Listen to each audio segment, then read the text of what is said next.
जब काल निकट आ जाता है पहले विवेक खो जाता है। नमस्कार दोस्तों, अब आप लोग सोच रहे होंगे कि मैं इस बात का जिक्र क्यों कर रहा हूं, तो आप सबों को बखूबी पता होगा।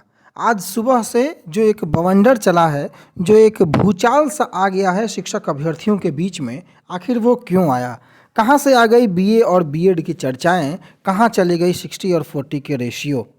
सभी मुद्दों पर बात करेंगे, एक विस्तृत चर्चा करेंगे और आपको जानना बहुत आवश्यक है, क्योंकि कुछ लोग, जिन लोगों को यह बात पता है कि उनकी बहाली नहीं हो पाएगी अगर सरकार नियमावली जो अभी वर्तमान में है उसको लागू कर दी तो। स्वागत है आप सबों का हमारे इस नए वीडियो में, और हम आपको ले करके चलेंगे आज से 3 से 4 दिन पूर्व। अगर आपने हमारा वो वीडियो देखा होगा और अगर नहीं देखा होगा तो आप जा कर के देख लेंगे। मैंने इस बात का जिक्र किया था कि इस मुद्दे को कि मेरिट कैसे बनाई जाएगी, अगर किसी ने छेड़ने की कोशिश की तो बात जब उठेगी तो दूर तलक जाएगी। आज 1 हफ्ता भी नहीं हुआ उस वीडियो को क्रिएट किए हुए और आप लोगों के सामने नतीजा देखने को मिल रहा होगा। मैं इस मुद्दे पर तकरीबन पिछले 3-4 महीने से बोलना बंद कर दिया था। लोग अपने अपने तरीके से अपने अपने सुझाव दिए जा रहे थे, मैं चुप था। लेकिन अब बोलना इसलिए आवश्यक है क्योंकि कई लोग कई प्रकार की भ्रांतियां फैला रहे हैं। आपको पता है, सरकार जैसे बहाली करे, मुझे किसी से भी कोई ऐतराज़ नहीं है, लेकिन अगर किसी ने कैंडिडेटों के ऊपर थोपने का किसी चीज़ का प्रयास किया तो आवाज़ें उठेंगी, और वो आवाज़ इतनी ज़ोर से उठेगी कि शिक्षा विभाग में बैठे अधिकारियों के कानों तक, उनके टेबल पे पड़ी फाइलों में जो अक्षर अंकित होंगे वहाँ तक वो आवाज़ पहुँचेगी। और ये आवाज़ केवल हमारा नहीं होगा, बल्कि आप सबों का आवाज़ होगा। अब हम चलते हैं मेन मुद्दे पर कि आखिर बहाली बीए बीएड से होगी या फिर 60-40 के रेशियो से। आप सबों को मैं बताऊं कि ये बहाली आखिर 60-40 की बात चर्चाएं आई कहां से। दैनिक भास्कर ने जो एक खबर प्रकाशित किया था, वहीं से 60-40 की चर्चाएं आई। एक ड्राफ्ट वायरल हुआ था, आप सबों को याद होगा, जो कि कक्षा 1 से 8 तक के लिए था, प्राइमरी के लिए था। वो हाई स्कूल और +2 के लिए नहीं था।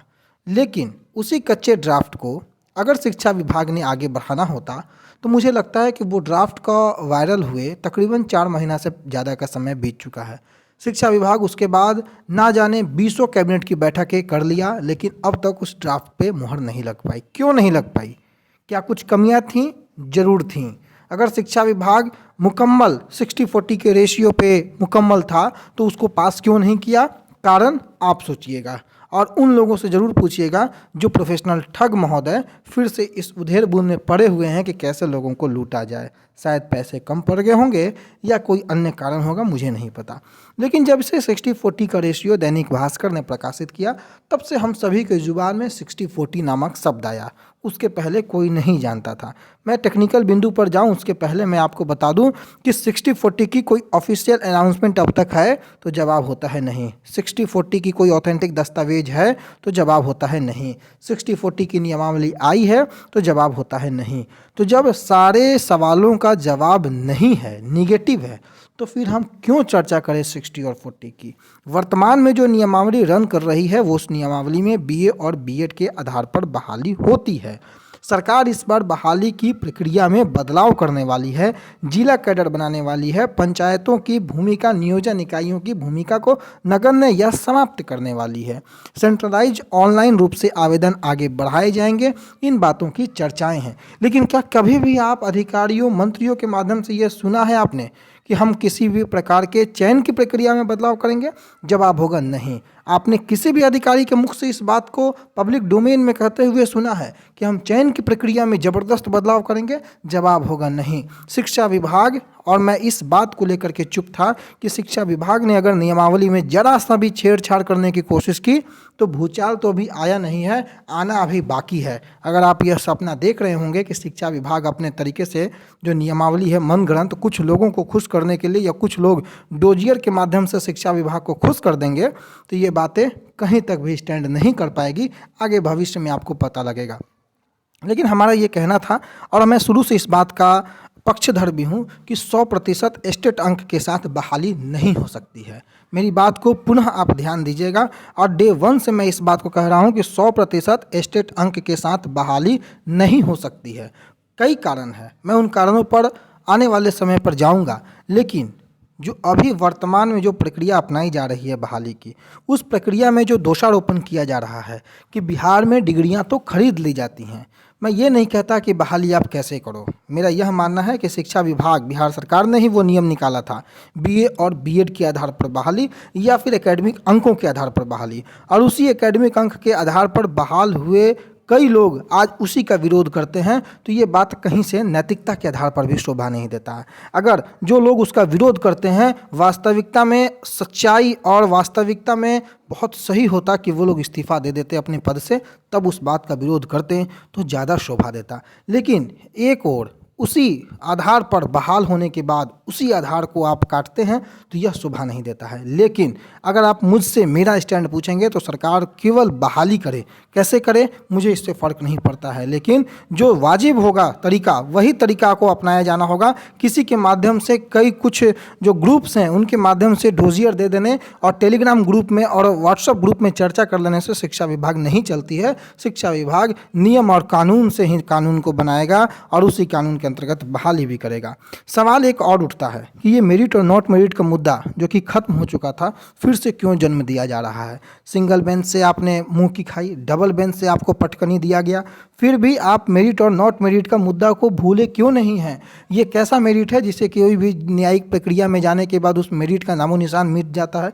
मैं उस पुराने मुद्दे पर नहीं पढ़ना चाहता हूँ क्योंकि ये बहुत दूर छूट चुके मुद्दे हैं। जितने भी लोग क्वालिफाई हैं सारे मेरिटोरियस कैंडिडेट हैं, जितने भी लोग क्वालिफाई हैं उसमें आप भी हैं, उसमें वो भी हैं जो लोग आगे केस की ओर गए थे।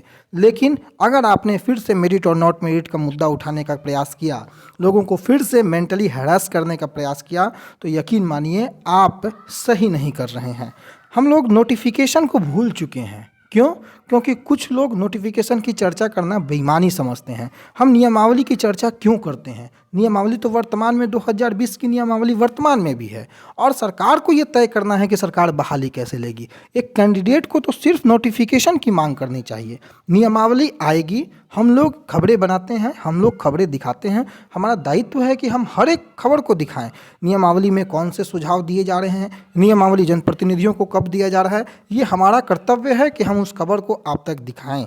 लेकिन एक एज ए कैंडिडेट आपका यह कर्तव्य होना चाहिए कि आप मांग करें तो सिर्फ नियमावली की मांग करें। लेकिन मांग क्या होती है? 60-40 किया जाए, 100% किया जाए, 80-20 किया जाए। भाई सरकार को बहाली जैसे लेनी है सरकार के ऊपर छोड़ दो। आपका मेन मोटो यह हो गया है कि हम बहाली को फंसाएं कैसे और उसके लिए पिच तैयार कैसे करें।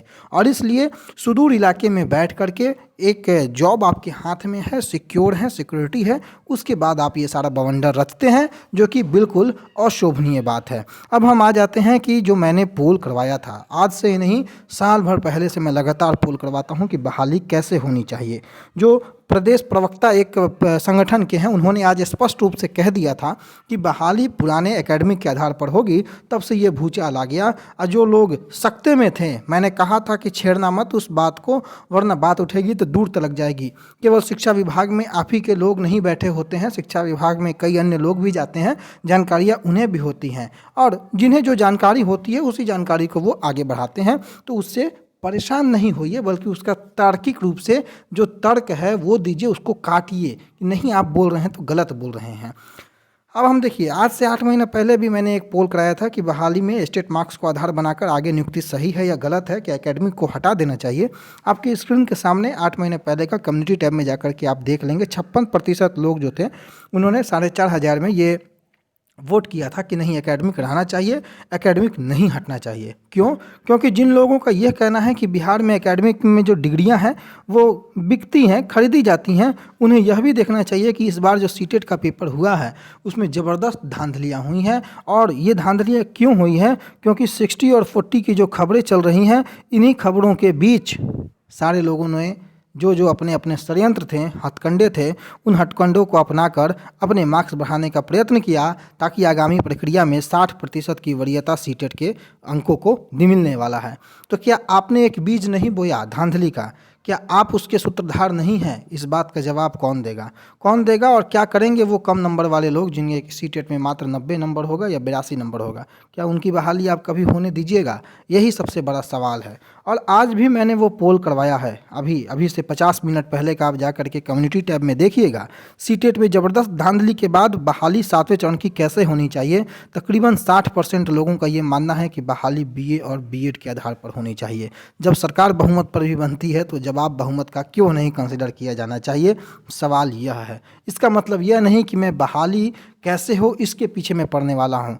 मैं बहाली हो इसके पीछे पढ़ना चाहता हूँ। बहाली जैसे भी हो, एक बार पुनः इस वीडियो के माध्यम से मैं ये कहना चाहता हूँ कि इस मुद्दे को ज़्यादा तूल न दिया जाए, वही सही होगा। वरना इस मुद्दे में इतने छेद हैं कि इस नियमावली के छेदों को भरते भरते ना जाने कई वर्ष बीत जाएंगे, लेकिन नियमावली पूर्ण रूप से सफल नहीं होकर के पब्लिक डोमेन में आएगी। बाकी आप लोगों की मर्जी है, जितना तूल देना है इस मुद्दे को आप दे सकते हैं, लेकिन मेरी मानिए तो इस मुद्दे को यहीं समाप्त कीजिए। बहाली जैसे भी हो बस होने दीजिए। बहुत लंबा समय बीत चुका है, अभ्यर्थी बहुत परेशान हैं, उन्हें और परेशान मत कीजिए। ये कोर्ट कचहरी के लफड़े से इस नियमावली को मत पढ़ने दीजिए। जो भी प्रक्रिया अपनाई जा रही है होने दीजिए, बस बहाली होने दीजिए। वरना अगर अपनी अपनी बातें की जाए, अपनी अपनी डफली, अपना अपना राग अगर चलेगा तो बहाली किसी की नहीं होगी। अंतोगत्वा शिक्षा विभाग लगातार अखबारों में बहालियां करता रहेगा, लेकिन धरातल पर किन्हीं की बहाली होती नज़र नहीं आएगी। आपकी क्या राय है आप ज़रूर बताइएगा। लेकिन प्रदेश प्रवक्ता के बयान के बाद कई लोगों को जो मिर्ची लगी है वो स्वाभाविक था, आज ना तो कल लगना ही था। धन्यवाद।